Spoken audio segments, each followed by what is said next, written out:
इस अध्याय की महत्वपूर्ण बातों से या इस अध्याय की महत्वपूर्ण प्रश्नों से जिनका उत्तर आपको नीतियों के थ्रू मिलता है। तो सबसे पहला प्रश्न है वो है कि असली धनवान कौन और कौन हर प्रकार से निर्धन। क्या करने से आपकी सारी धन दौलत चली जाती है? ऐसा क्या है जो भिखारी को राजा और राजा को भिखारी बना देती है? और धरती पर मनुष्य के रूप में घूमने वाले पशु कौन है?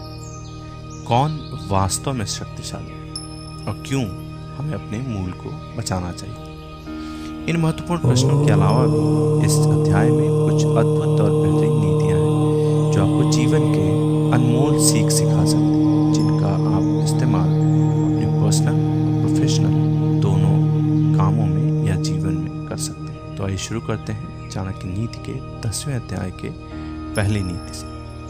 पहली नीति है कि जिसके पास धन नहीं है वो गरीब नहीं, वो तो असल में धनवान है यदि उसके पास विद्या है। लेकिन जिसके पास विद्या भी नहीं है, ज्ञान नहीं है, तो वो हर प्रकार से निर्धन है। हम अपना हर कदम फूंक फूंक कर रखें, हमेशा छाना हुआ जल पिए या प्यूरिफाइड वाटर। हम वही बात बोलें जो शास्त्र सम्मत है और हम काम भी वही करें जिसके बारे में हमने सावधानीपूर्वक सोच विचार किया हो। तो जिसे अपनी इंद्रियों की तुष्टि चाहिए वो विद्या अर्जन करने के सभी विचार भूल जाए, और जिसे ज्ञान चाहिए वो अपनी इंद्रियों की तुष्टि को भूल जाए। जो इंद्रिय विषयों में लगा है उसे ज्ञान कैसा, और जिसे ज्ञान है वो व्यर्थ की इंद्रिय तुष्टि में लगा रहे, ये संभव नहीं। आपकी जानकारी के लिए बता दूं कि इंद्रियों की तुष्टि मतलब बोलते हैं प्लेजर ऑफ सेंसेस। हमने बचपन में कई बार सुना होगा या अब भी हम अक्सर सुनते रहते हैं कि जहाँ ना पहुँचे रवि वहाँ पहुँचे कवि। तो इस बात की भी पुष्टि, इस बात की भी जानकारी आचार्य चाणक्य ने 2000 साल पहले दी थी। उन्होंने कहा था कि ऐसा क्या है जो कवि की कल्पना में नहीं आ सकता। ऐसी कौन सी बात है जिसे करने में औरतें सक्षम नहीं?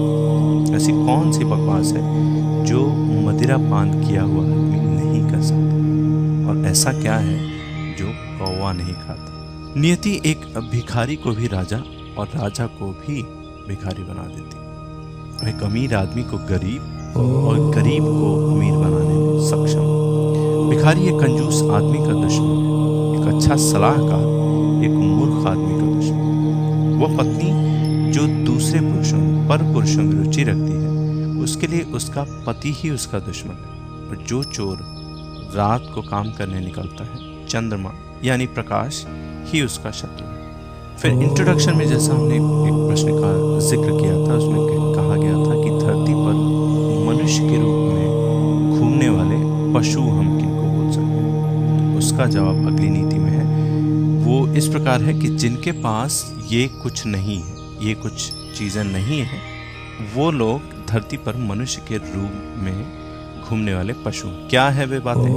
पहला है विद्या, दूसरा है तपस्या यानी साधना, तीसरा है ज्ञान, चौथा है अच्छा स्वभाव, पांचवा है अच्छे गुण, और छठा है दया भाव या फिर कंपैशन जिसको हम बोलते हैं। अगर ये क्वालिटीज, अगर ये गुण किसी आदमी में नहीं है तो वो मनुष्य इस धरती पर घूमने वाले पशु के समान, धरती पर उनका भार ही है।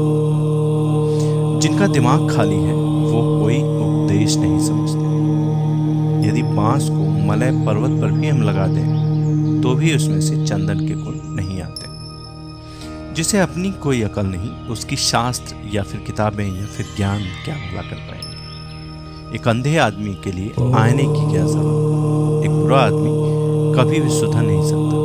और अगर आप पीठ को या अपने शरीर के पृष्ठ भाग को चाहे जितना भी साफ कर लें वो अन्य श्रेष्ठ भागों की बराबरी नहीं कर सकता। अपने निकट संबंधियों का अपमान करने से जान जाती है, दूसरों का अपमान करने से दौलत जाती है, राजा का अपमान करने से सब कुछ चला जाता है, और एक ब्राह्मण का अपमान करने से कुल का नाश हो जाता है। इंट्रोडक्शन में हमने जैसा बताया था कि क्या करने से आपकी सारी धन दौलत चली जाती है, ये नीति उसी बात को समझाती है, उसी बात को बताती है। अगली नीति कहती है कि यह बेहतर है कि आप जंगल में एक झाड़ के नीचे रहें जहां बाघ और हाथी रहते हैं। उस जगह रहकर आप फल खाएं और जलपान करें, आप घास पर सोएं और पुराने पेड़ों की छाल पहनें। लेकिन यदि आप निर्धन हो गए या गरीब हो गए तो अपने सगे संबंधियों के बीच बिल्कुल ना रहें। अगली नीति में आचार्य चाणक्य ब्राह्मणों के बारे में बताते हैं और कहते हैं कि ब्राह्मण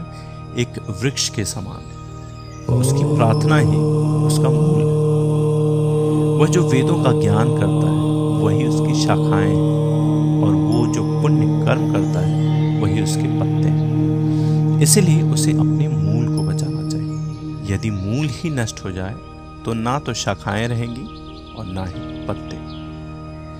फिर आचार्य चाणक्य यहाँ भगवान विष्णु की प्रशंसा करते हैं और ऐसा बताते हैं। उनका कहना है कि लक्ष्मी मेरी माता है, भगवान विष्णु मेरे पिता हैं और वैष्णव जन मेरे सगे संबंधी हैं, तीनों लोग मेरा देश है। फिर अगली नीति में भी आचार्य चाणक्य बताते हैं कि हमें अगर हमारे अपने हमें छोड़कर चले भी जाते हैं तो हमें शोक नहीं करना चाहिए। क्यों नहीं करना चाहिए?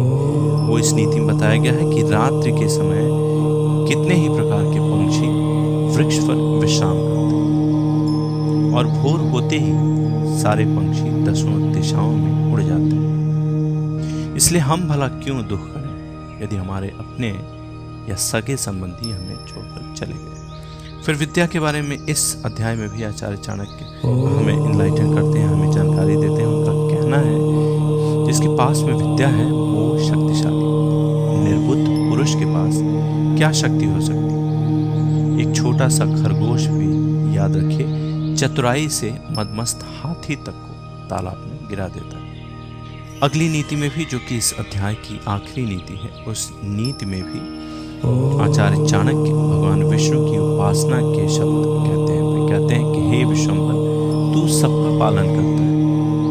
मैं मेरे गुजारे की मतलब अपने गुजारे की चिंता क्यों करूं जब मेरा मन तेरी महिमा गाने में लगा हो। आपके अनुग्रह के बिना एक माता की छाती से दूध तक नहीं बहता और शिशु का पालन भी नहीं हो सकता। मैं हरदम यही सोचता हुआ, हे यदुवंशियों के प्रभु, हे लक्ष्मीपति, मेरा पूरा समय आपकी ही चरण सेवा खर्च करता। ये सारी नीतियाँ अध्याय 10 से थी। ये अध्याय कैसा लगा हमें ज़रूर बताएं। अगर आपको कोई प्रश्न है, अगर आपके मन में भी कोई सवाल है इस अध्याय से जुड़ा हुआ या फिर अन्य 9 अध्यायों से भी जुड़ा हुआ, तो हमें ज़रूर बताएं ताकि आपके प्रश्नों का उत्तर दे पाएँ। और इस वीडियो को लाइक करें, सब्सक्राइब करें ताकि ये वीडियो बाकी लोगों तक भी पहुंच सके और हम ऐसे ही अद्भुत वीडियोस बनाते रहें। धन्यवाद।